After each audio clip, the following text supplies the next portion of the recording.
एक बार की बात है, एक नव विवाहित जोड़ा घूमने के लिए शहर जा रहा होता है। तभी रास्ते में एक पेड़ आता है। वह दोनों वहाँ कुछ देर के लिए रुक जाते हैं। उस पेड़ पर एक चुड़ैल का वास होता है।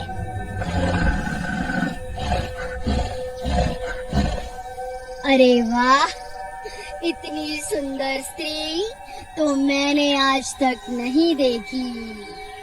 फिर वह चुड़ैल सीधा उसके शरीर में घुस जाती है। अरे ये कौन था? ये अचानक मुझे किसने छुआ? अरे प्रीतम, क्या हुआ? तुम ठीक तो हो ना? अजी मेरी तबीयत कुछ ठीक नहीं लग रही। चलिए घर वापस चलते हैं, घूमने फिर कभी चलेंगे। फिर वह दोनों वापस अपने गांव की ओर लौट जाते हैं। फिर रात होने पर मीना पलंग पर बैठी होती है। तभी देखते ही देखते उसके बाल लंबे होने लगते हैं और वह चुड़ैल में बदल जाती है।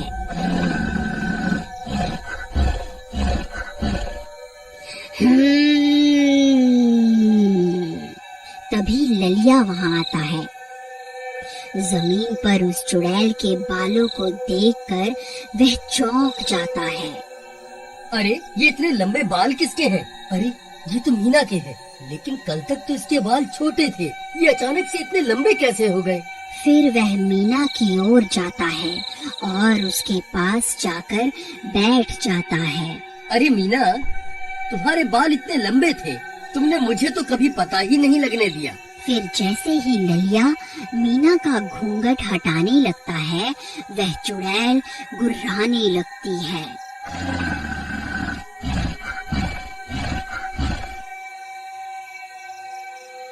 ए, खबरदार!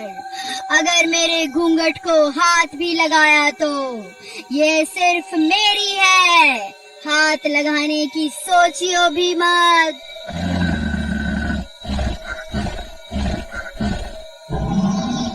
अरे मर गए रे, ये कैसी आवाज है? अरे प्रियतम, ये कैसी अजीब अजीब सी आवाजें निकाल रही हो? मेरे साथ मजाक मत करो।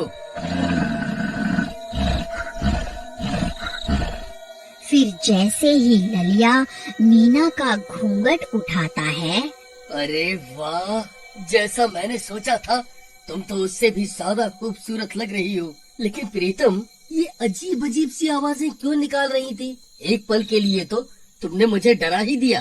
फिर ललिया सो जाता है। तभी फिर से मीना चुड़ैल में बदल जाती है।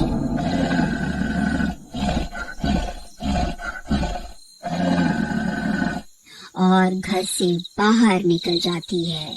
वहाँ घर के बाहर एक आदमी सो रहा होता है। वह उसे उठा लेती है और हवा में उड़ जाती है।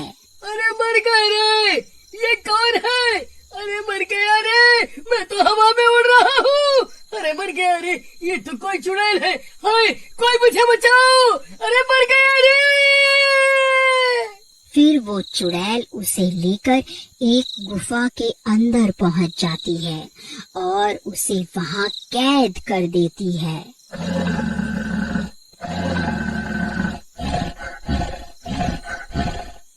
ए, ज्यादा शोर मत मचा, नहीं तो तेरा सर धड़ से अलग कर दूंगी।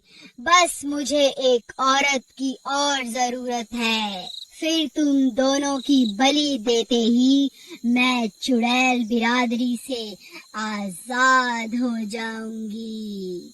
फिर वह चुड़ैल उस आदमी को वहीं कैद करके वापस अपने घर आ जाती है।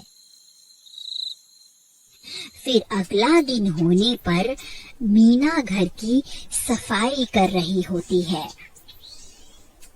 अरे मीना, तुम्हारे बाल फिर से छोटे कैसे हो गए? कल रात को तो ये बहुत लंबे थे, ये अचानक से छोटे कैसे हो गए? अजी आप ये कैसी बहकी बहकी बातें कर रहे हैं जी? मेरे बाल तो शुरू से ही ऐसे हैं। फिर ललिया हैरान परेशान हो जाता है। उसे कुछ समझ नहीं आता। फिर रात होने पर वह फिर से अपने कमरे की ओर चल देता है। वहां जमीन पर फिर से उसे लंबे बाल दिखाई देते हैं। वह उन्हें देखकर चौंक जाता है। अरे ये क्या? ये तो वही बाल है। ये तो और भी ज्यादा लंबे हो गए। ये कैसे हो सकता है? फिर वह मीना के पास जाता है। मीना चुड़ैल बनकर बैठी होती है।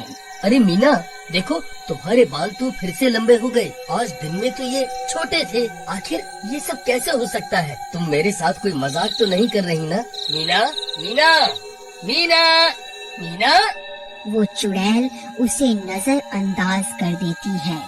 ललिया बहुत देर तक उसका नाम पुकारता है। अरे ये क्या बदतमीजी है? मैं कोई पागल हूँ जो इतनी देर से तुम्हें पुकार रहा हूँ? फिर जैसे ही वह मीना का घूंघट उठाता है, वह हक्का बक्का रह जाता है।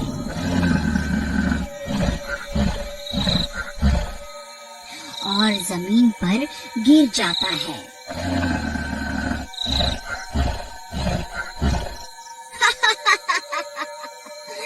आओ ना राजा जी, क्या हुआ, डर क्यों गए? अरे मर गया रे। ये तो कोई चुड़ैल है। हे भगवान, मेरी पत्नी कहाँ गई? अजी, मैं ही तो आपकी पत्नी हूँ। आपने मुझे पहचाना नहीं? बस आज की रात की बात है। मैं एक औरत की बलि दे दूं, फिर मैं भी हमेशा के लिए एक औरत बन जाऊंगी। फिर हम दोनों हमेशा हमेशा के लिए एक साथ रह पाएंगे। हे भगवान, इस चुड़ैल को तो किसी औरत की तलाश है। फिर उस चुड़ैल को बाहर एक औरत सोती हुई दिखाई देती है। वह उसे भी उठाकर अपने साथ ले जाती है। अरे अरे, कौन है? कौन है? अरे मैं मर गई रे। ये कौन है जो मुझे हवा में उड़ा रहा है? अरे गांव वालों, मेरी जान बचाओ। अरे कोई तो मुझे बचाओ। अरे मर गई रे। हे भगवान, ये तो इस औरत को उठाकर अपने साथ ले गई। मुझे इसे रोकना होगा, नहीं तो ये उसकी बलि दे देगी। फिर ललिया कुछ गांव वालों को इकट्ठा करता है और सबको उस चुड़ैल के बारे में बताता है। ललिया ठीक कह रहा है भाइयों। मैंने भी उस चुड़ैल को अपनी आँखों से देखा था। वह चुड़ैल अचानक से आई और एक औरत को अपने साथ उठाकर हवा में उड़ गई। भाइयों, हमें अभी उस चुड़ैल का पीछा करना होगा, नहीं तो वो उस औरत की बलि दे देगी और हमेशा हमेशा के लिए मीना के शरीर पर अपना कब्जा कर लेगी। फिर कुछ गांव वाले हाथ में मशाल लेकर जंगल की ओर चल देते हैं और कुछ ही देर में जंगल पहुंच जाते हैं। वहां उन्हें उस चुड़ैल की आवाजें सुनाई देती हैं। फिर वह उन आवाजों का पीछा करते करते उस चुड़ैल के ठिकाने पर पहुंच जाते हैं। अरे वह देखो भाइयों, वह रही चुड़ैल। वह उन दोनों की बलि देने ही वाली है। हमें कुछ ना कुछ करना ही होगा, नहीं तो ये चुड़ैल उन दोनों को मार देगी। अरे भाइयों, वो देखो, उस चुड़ैल के बाल कितने लंबे हैं। मुझे लगता है इस चुड़ैल की सारी शक्तियाँ इसके बालों में ही होंगी। तुम ठीक कहते हो भाई, तुम सब यहीं रुको, मैं अभी इस चुड़ैल को मजा चखाता हूँ। फिर ललिया भाग कर जाता है और चुड़ैल के बालों में आग लगा देता है। बालों में आग लगते ही चुड़ैल तड़पने लगती है।